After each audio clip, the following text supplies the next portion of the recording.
Boa noite, meu irmão, minha irmã, meu amigo, minha amiga, meus amigos e minhas amigas. Eu sou o pastor João Pereira, sou pastor da Igreja Batista Regular Emanuel. Ela fica localizada na rua Irani Almeida de Menezes, loteamento João Paulo II, em João Pessoa, Paraíba. Vamos para mais uma reflexão da palavra do nosso Deus. E nós vamos ler no segundo livro de Reis, no capítulo 7, versículo 1 e 2. Diz assim a palavra do nosso Deus. Então disse Eliseu: ouve a palavra do Senhor. Assim diz o Senhor: amanhã, quase a este tempo, haverá uma medida de farinha por um ciclo e 2 medidas de cevada por um ciclo, à porta de Samaria. Porém, um senhor em cuja mão o rei se encostava, respondeu ao homem de Deus e disse: eis que ainda que o Senhor fizesse janela do céu, pode-se-ia fazer isso? E ele disse: eis que o verás com os teus olhos, porém disso não comerás. Senhor Deus, oramos mais uma vez, pedindo a direção do Espírito Santo, para que todos que estão assistindo esse vídeo possam entender a vossa palavra e aplicá-la em suas vidas. Oramos em nome de Jesus. Amém. Então, meus irmãos, minhas irmãs, meus amigos, minhas amigas, o texto ele fala de um tempo de guerra entre a Síria e Israel. Então, a Síria ela havia feito um cerco sobre a cidade de Samaria, que era a capital do Reino do Norte, que era Israel. E quando eles fizeram esse cerco, ninguém podia entrar, ninguém também podia sair. E isso era um meio, né, estratégico de guerra, estratégia de guerra, que o inimigo sempre usava contra o seu oponente para que pudesse enfraquecer o seu exército com fome, né, e quando eles tivessem, com o tempo, com o passar do tempo, que a comida fosse escassa na cidade, porque as cidades eram cercadas, e tinha muros altos e guardas, então eles, para invadir uma cidade, eles não podiam invadir facilmente, mas quando eles cercavam a cidade, até que ninguém pudesse mais comprar alimento, nem entrar mais alimento na cidade, nem também sair ninguém. Então a tendência era o povo enfraquecer com fome, e foi o que aconteceu, né? Então o cerco foi feito, né? A Síria cercou a cidade de Samaria, de maneira que de fato aconteceu o que eles esperavam que acontecesse, que foi uma grande fome dentro da cidade, né? Então o cerco trouxe uma fome tão grande, né, que chegaram ao ponto de se vender uma cabeça de jumento, né? O que é que tem uma cabeça de jumento, né? Só tem ossos e, vamos olhar, pouca carne, que não dá para suprir a necessidade de muita gente. Mas o que tinha mais uma cabeça de jumento estava sendo vendido por 80 ciclos, né, 80 peças ou 80 ciclos de prata, né? E eu fazendo aqui uma transformação, não sei se eu estou correto, né? Mas eu vi que um grama da prata equivale a 15 reais, em média 15 reais. Então, trazendo isso para os dias de hoje, eu calculei aqui, não sei se eu estou errado, depois os matemáticos aí me corrijam, mas nos meus cálculos aqui deu 18 mil reais se fosse hoje uma cabeça de jumento naquela época. É claro que dinheiro não tinha mais valor nenhum, né? Então as coisas aumentavam muito, então uma cabeça de jumento, vamos dizer, em torno de 18 mil ou talvez menos, mas bem próximo disso aí, era o valor de uma cabeça de jumento. E também eles vendiam esterco de pomba. Ninguém sabe, há quem diga que de fato era esterco de pomba, mas há um tipo de planta, né, que era também chamado de esterco de planta, que servia como combustível para as pessoas, para as suas lâmpadas, né? Então, para eles não ficarem na escuridão. Então chegava-se a vender um cabo de esterco de pomba por 5 peças, né, ou 5 ciclos de prata, que era em torno de R$ 1.125 nos dias de hoje aproximadamente, né? A gente pode ver isso aqui no segundo livro de Reis, no capítulo 6, no versículo 25, diz assim: e houve grande fome em Samaria, porque eis que a cercaram, até que se vendeu uma cabeça de um jumento por 80 peças de prata, e a quarta parte de um cabo de esteco de pombas por 5 peças de prata. Então isso era o valor, né, que eles estavam cobrando por essas coisas que tinha, então, ainda, né, que para alimentar e para suprir a necessidade do povo de Samaria. E outra coisa, irmãos, nós podemos ver o jumento, o jumento era considerado um animal impuro, e cuja carne dele também era, ninguém comia, né? O povo judeu não comia carne de jumento, porque o jumento era um animal impuro, né? E você vê que um animal impuro para os judeus, mas nessa época, com a fome que eles estavam vivendo, uma cabeça de jumento estava sendo comprada pelos judeus, né? Pelo povo de Samaria, que estavam vivendo no cerco da cidade, né?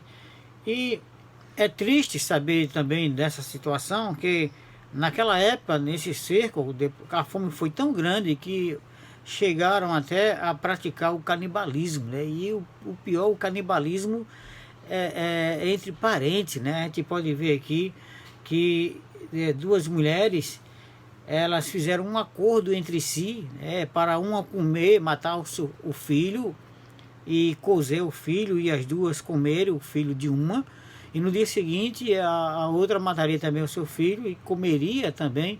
Então uma não fez o acordo, uma não cumpriu o acordo, e elas levaram então essa causa ao rei de Samaria, ao rei de Israel na época, do rei do norte, que provavelmente, né, possivelmente era o rei Jorão, e elas levaram essa causa ao rei, no sentido do rei resolver, né? Então você vê aqui no versículo 26 no segundo livro de Reis, a partir do versículo 26, capítulo 6, versículo 26, diz assim: sucedeu que, passando o rei pelo muro, uma mulher lhe bradou, dizendo: acode-me, ó rei, meu senhor.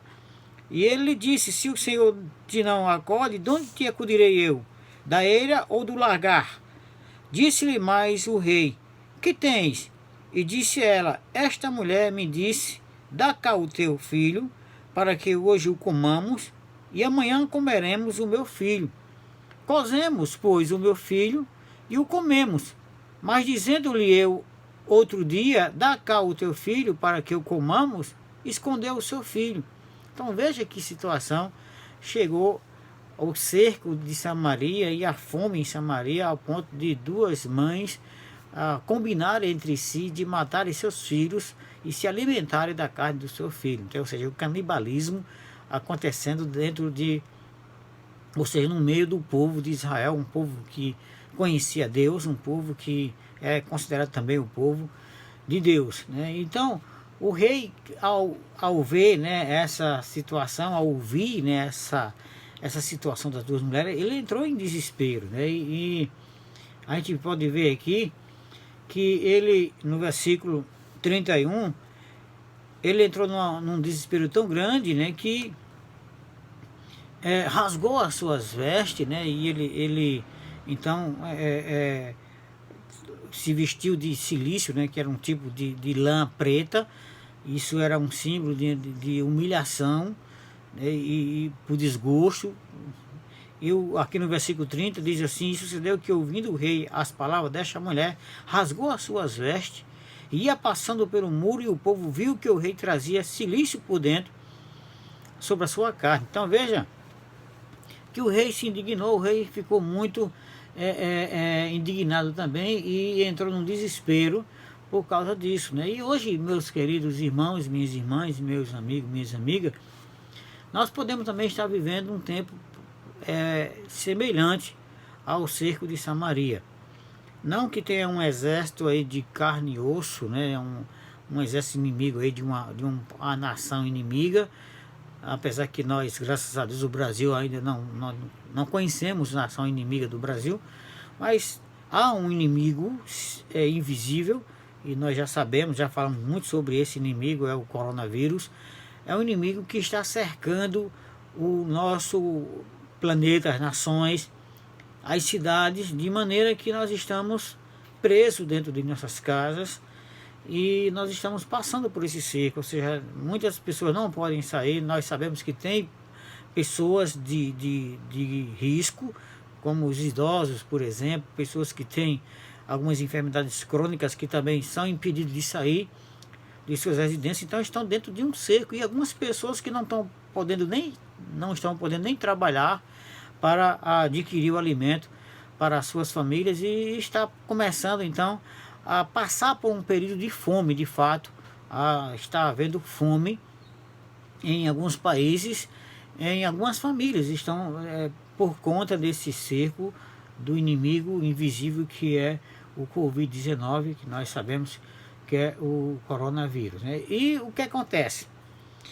Como aconteceu naquela época, o rei, ele colocou a culpa no profeta, né? Então Eliseu era o profeta naquela época, e o rei então culpou Eliseu. No versículo 31 aqui de 2 Reis, capítulo 6, diz assim: e disse, assim me faça Deus, e outro tanto, se a cabeça de Eliseu, filho de Safate, hoje ficar sobre ele. Ou seja, o que tinha a ver, né, o profeta com relação ao cerco de Samaria, o que o exército da Síria cercou Samaria e estava provocando aquela fome? O que tinha a ver o profeta Eliseu?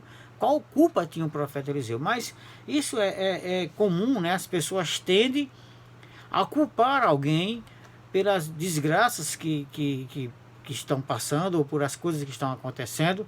Como por exemplo mesmo, nós, tirando aqui o exemplo do nosso país, tem gente que está culpando aqui, como o rei lá, ele culpou o profeta Eliseu, o povo culpa o presidente, o povo culpa o ministro da saúde, o povo culpa o governador, culpa os prefeitos, culpa as autoridades por conta desse vírus. Até as mortes que estão acontecendo querem culpar o ser humano, como um presidente. Se o presidente tivesse culpa das mortes, ou se um governador, ou se alguma pessoa em si tivesse culpa, como aquele rei, ele podia ser culpado também do cerco de Samaria.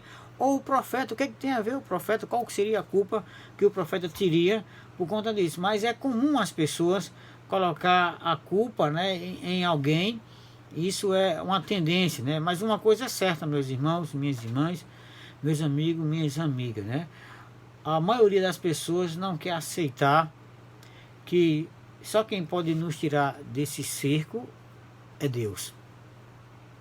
Querem culpar os profetas, querem culpar até mesmo Deus, alguns chegam até a culpar Deus, mas não querem aceitar que só quem pode nos tirar dessa situação, só quem pode acabar com esse cerco é Deus. Então a maioria das pessoas não querem aceitar, né, esse fato de entender que só Deus é quem pode nos tirar desse cerco, só Ele é quem pode nos salvar dos males piores que poderão acontecer.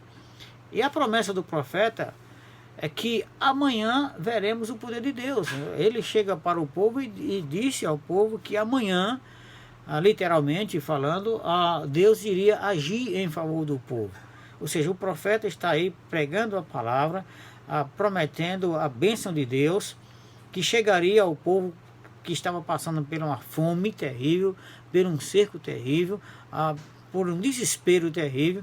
E o profeta, ele então prega, o profeta a mando de Deus, ele prega ao povo dizendo que amanhã teria então salvação. Veja que no capítulo 7 de 2 Reis, no versículo 1, disse: então disse Eliseu, ouve a palavra do Senhor. Ou seja, foi Deus quem mandou o profeta falar. Assim diz o Senhor.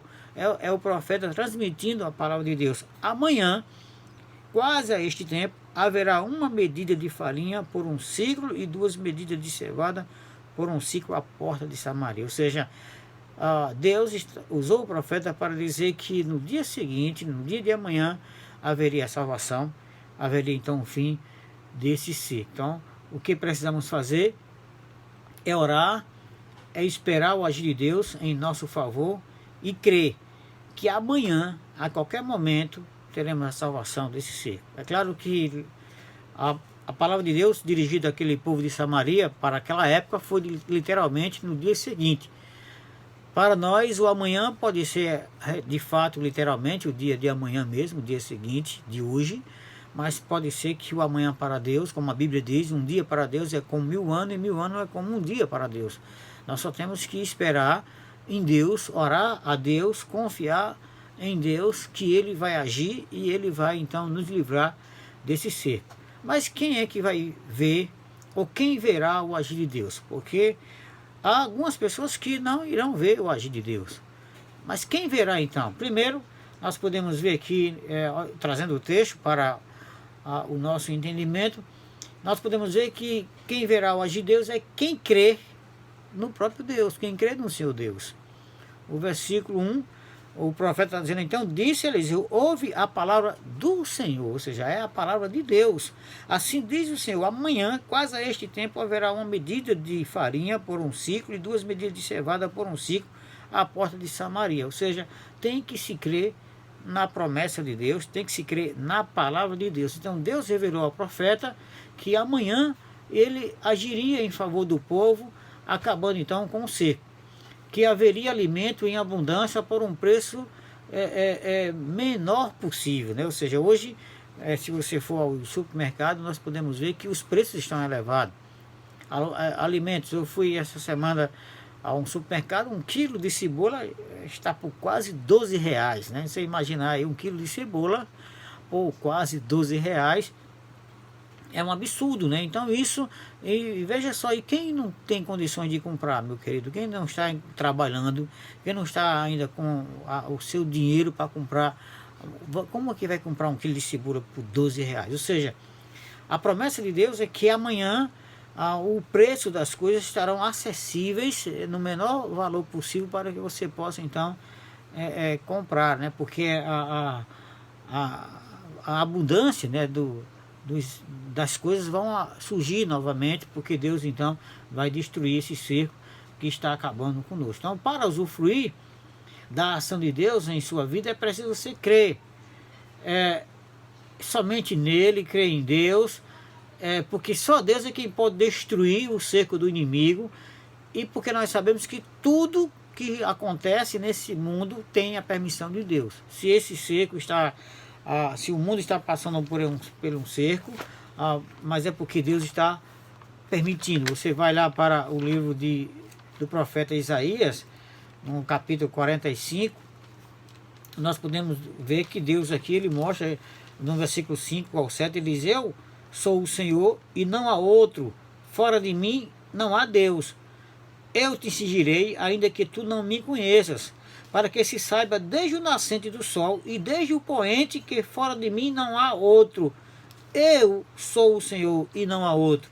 Eu formo a luz e crio as trevas, eu faço a paz e crio o mal. Eu, o Senhor, faço todas as coisas. Ou seja, Deus faz todas as coisas. É Ele também quem permite todas as coisas. A gente sabe que nada acontece sem a permissão de Deus. Então esse cerco, essas coisas que estão acontecendo nas nações do mundo, certamente é permitido por Deus. Deus está permitindo isso. As razões que ele está fazendo isso não compete a nós, mas nós sabemos, podemos entender, como já falamos em outras mensagens, que são as indiferenças do povo para com Deus. Ou seja, a maioria das pessoas não querem compromisso com Deus, não tem buscado a Deus, não tem crido na palavra de Deus, não tem buscado a palavra de Deus. E esse cerco tem servido para muitas pessoas recorrerem a Deus. Então é preciso que as pessoas entendam que só Deus é quem pode nos livrar dessa situação. Então o profeta, ele disse que Deus vai agir, disse para o povo de Samaria que Deus iria agir, e nós também devemos crer que a palavra de Deus hoje diz também que Ele vai agir, e só devemos então crer. Você vai lá para João, o Evangelho de João, no capítulo 8, no versículo 51, Jesus diz assim, em verdade vos digo que se alguém guardar a minha palavra, nunca verá a morte. Ou seja, você tem que crer na palavra do Senhor Jesus Cristo, você tem que crer no Senhor Jesus Cristo. Ele diz que se você crer Na sua palavra você não verá a morte. Nós sabemos que a morte está aí nos cercando. A morte está cercando a nossa cidade, a nossa nação, o nosso estado, o nosso planeta. Muita gente tem perdido a sua vida e nós não estamos também livres disso não. Mas Jesus diz aqui que em verdade eu vos digo que se alguém guardar a minha palavra, nunca verá a morte. E ainda no capítulo 11, versículo 40, nós podemos ver também aqui uma outra palavra de Deus, do Senhor Jesus Cristo, quando ele diz aqui: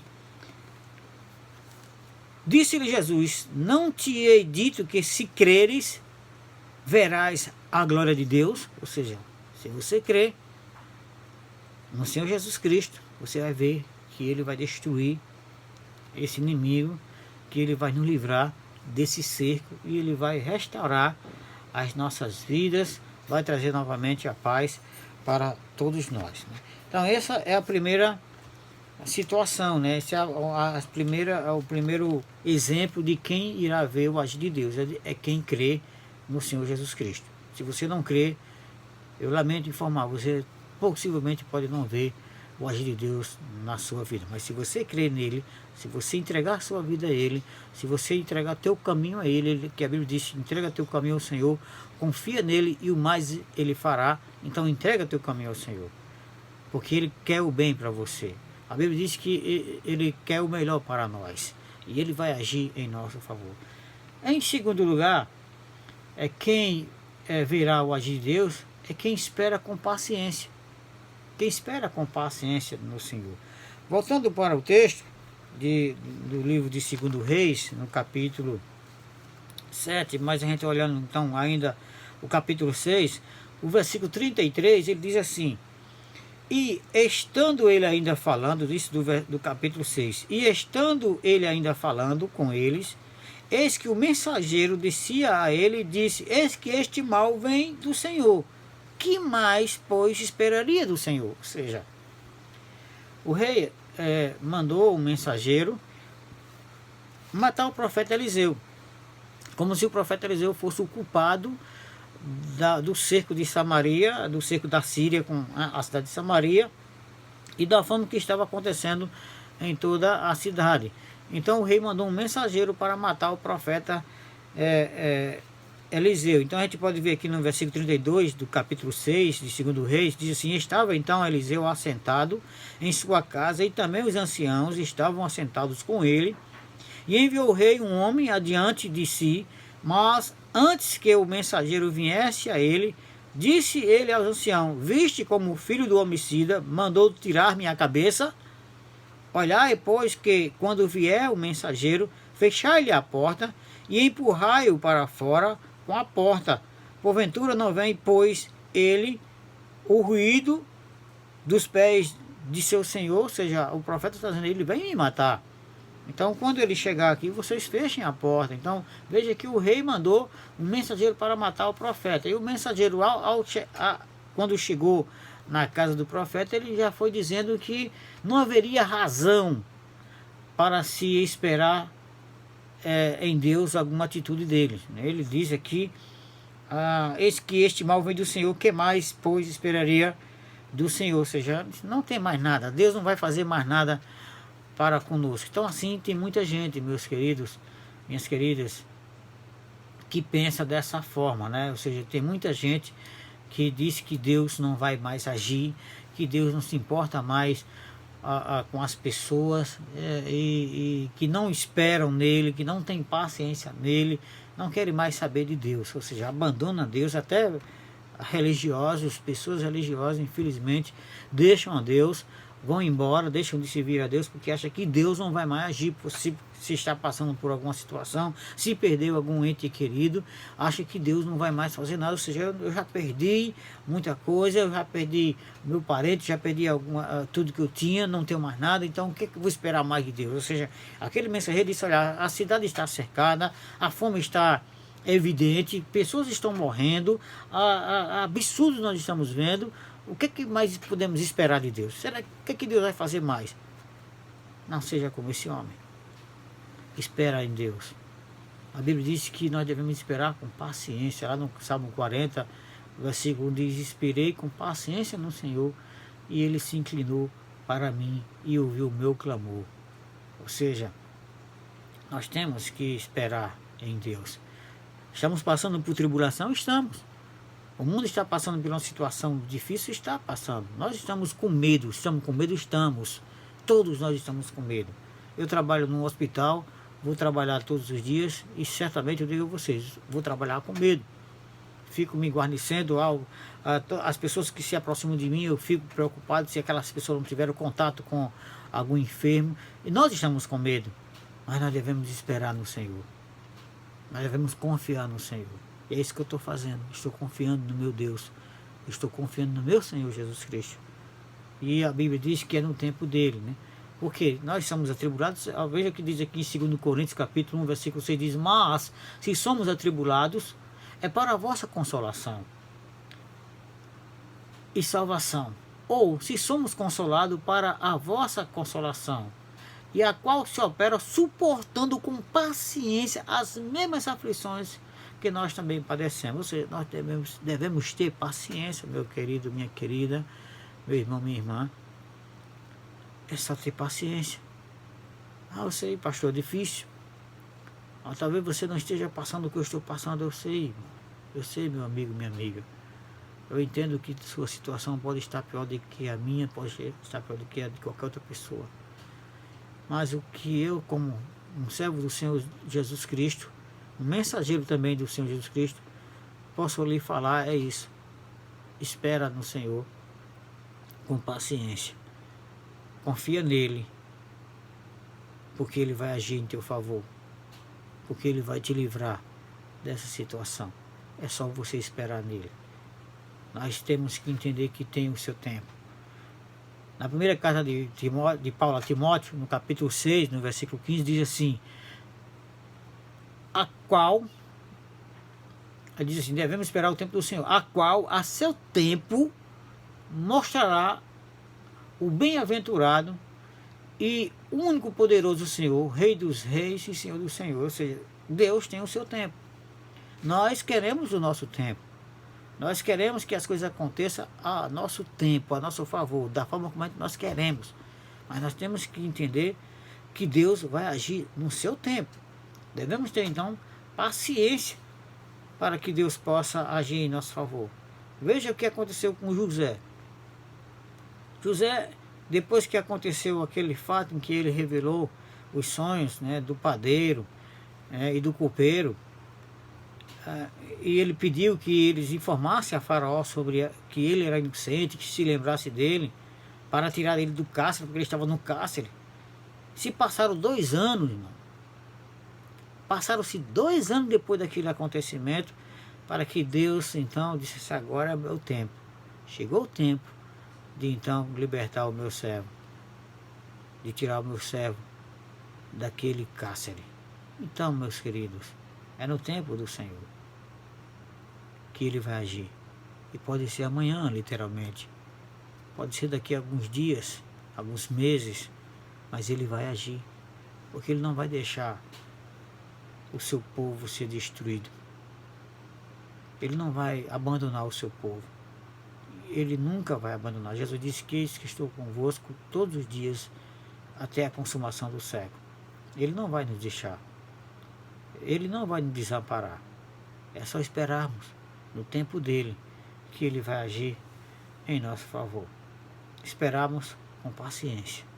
Então essas são as pessoas que irão ver o agir de Deus. Aquele que crê no Senhor e na sua palavra, e aqueles que esperam o agir de Deus, esperam com paciência. Mas quem não verá o agir de Deus? Quem não será contemplado com o agir de Deus?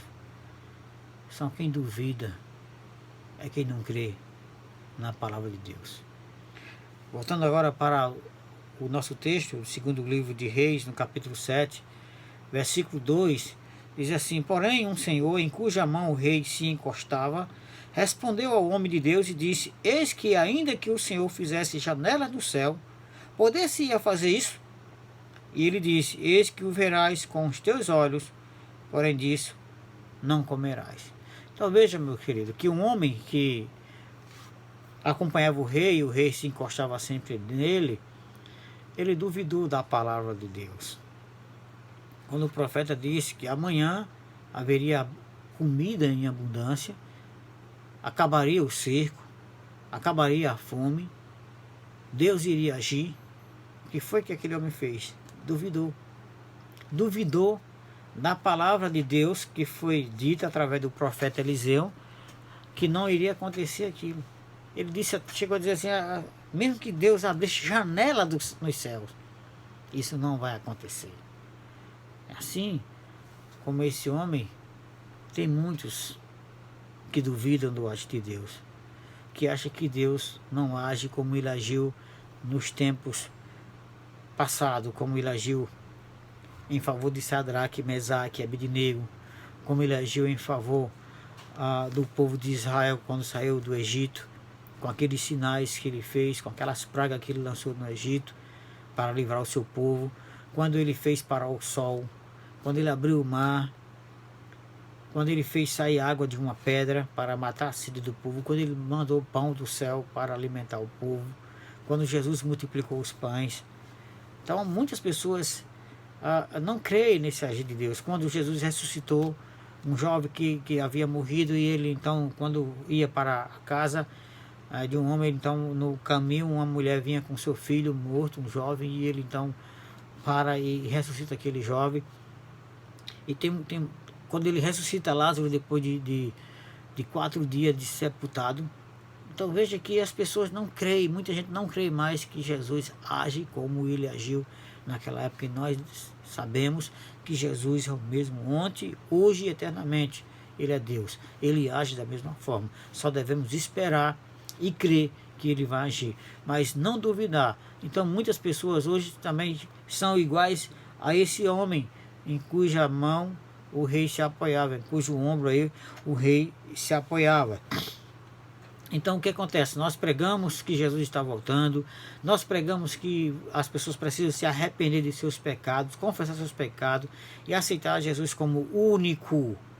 Sempre lembro disso, sempre friso bem esta condição, único e suficiente, ou seja, não há outro, e ele é suficiente, não precisamos de mais nada.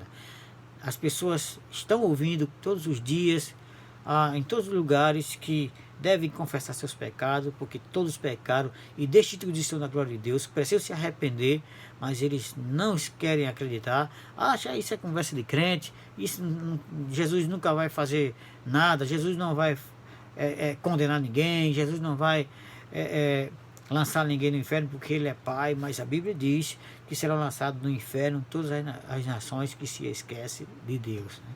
Então, muitas vezes quando a gente prega a palavra de Deus, o que a gente escuta? A gente escuta muitas vezes piada, muitas vezes indiferença e descrédito, né, com a palavra de Deus. Isso é escrito de homem, né? Isso é a palavra de Deus é escrito de homem. Então a descrença em Deus, ela não somente é um grande pecado contra Deus, mas também priva o indivíduo de receber a bênção de Deus e também de nações que são privadas de receber a bênção de Deus. Então tem muitas nações que não querem a palavra de Deus, que não querem a pregação da palavra de Deus, ou seja, então são privados de receberem então as bênçãos de Deus nas suas vidas. Então é preciso que você creia na palavra, que você escute a palavra, dê ouvido à palavra e espere no Senhor, porque só assim, com a sua fé em Deus, você verá o agir de Deus na sua vida, sem você duvidar. E o que aconteceu? De fato, no dia seguinte, Deus, olha como Deus age. Ele fez um ruído no acampamento do inimigo, que fugiram, deixando tudo para trás, né? Você olhando aqui no capítulo 7 de 2 Reis, o versículo 17 ao 20, olha o que diz assim, olha o que diz aqui, né? Aliás, do versículo 6, né? Do versículo 6 ao 7.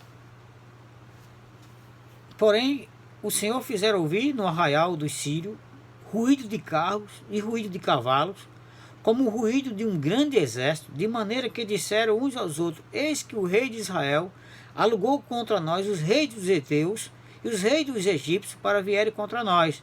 Por isso se levantaram e fugiram no crepúsculo e deixaram as suas tendas, os seus cavalos, os seus jumentos e o arraial como estava, e fugiram para salvarem a sua vida. Olha o que acontece, querido. Olha como Deus age em favor daqueles que esperam nele. Ele mandou o profeta dizer que amanhã haveria comida e haveria o final do cerco. Muitos esperaram, mas alguns duvidaram.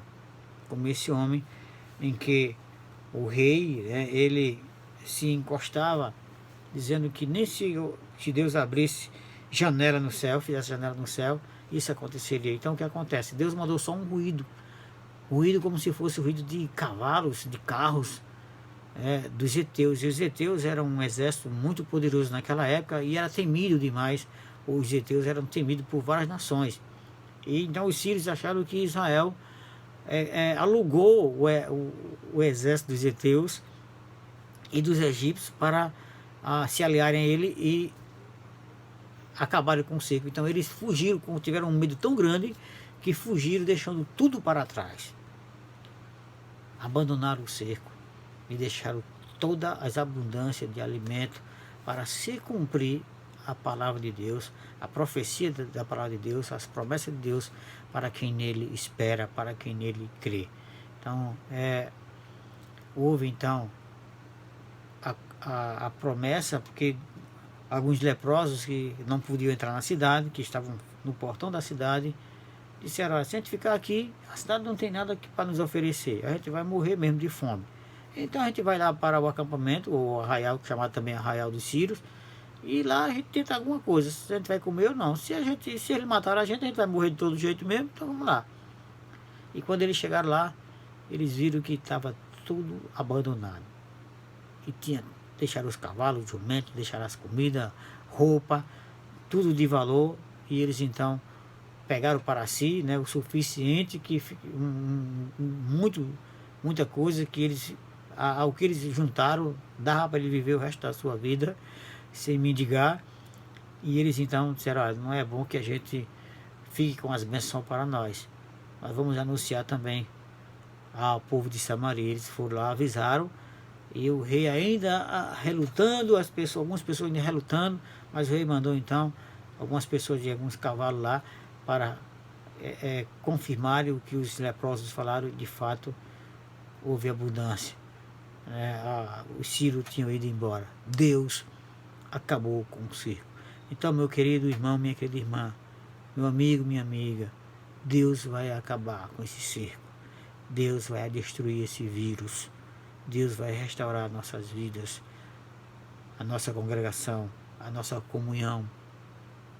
Estamos ansiosos para voltarmos à congregação, para louvarmos ao Senhor, para ouvirmos a sua palavra, para cultuarmos ao Senhor. Ele vai fazer isso em breve, pode ser até amanhã, mas se não for, esperemos com paciência, porque só quem vai ver o agir de Deus é quem crê e quem espera. O que não foi o que aconteceu com esse homem cujo o rei encostava. Ele não creu e olha o que aconteceu. Como o profeta disse aqui no capítulo 7, versículo 2 de 2 Reis: porém o Senhor, em cuja mão o rei se encostava, respondeu ao homem de Deus e disse: eis que ainda que o Senhor fizesse janela no céu, poder-se-ia fazer isso? E ele disse: eis que o verás com os teus olhos, porém disso não comerás. Então o que acontece? Ou o que aconteceu?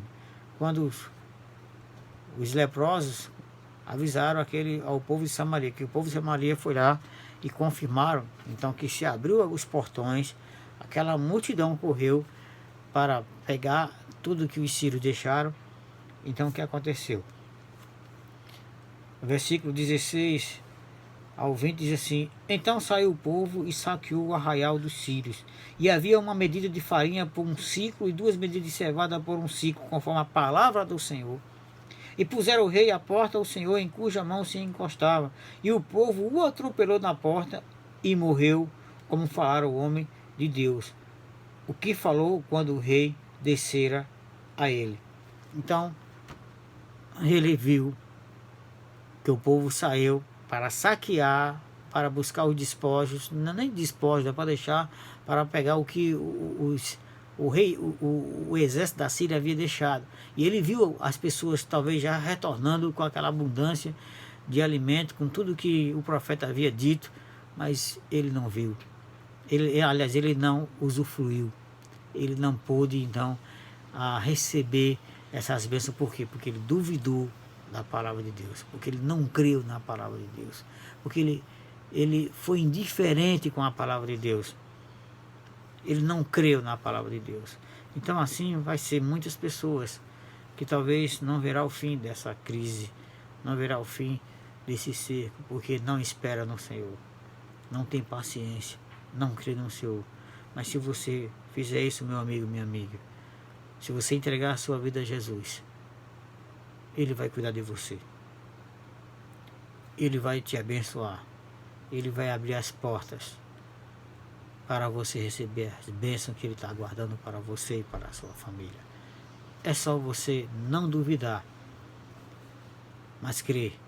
Então não temas, espere em Deus, porque amanhã Deus vai agir em seu favor. Creia e não duvide, porque aquele homem duvidou e não viu as bênçãos de Deus. Então Deus tem muitas coisas para nos dar.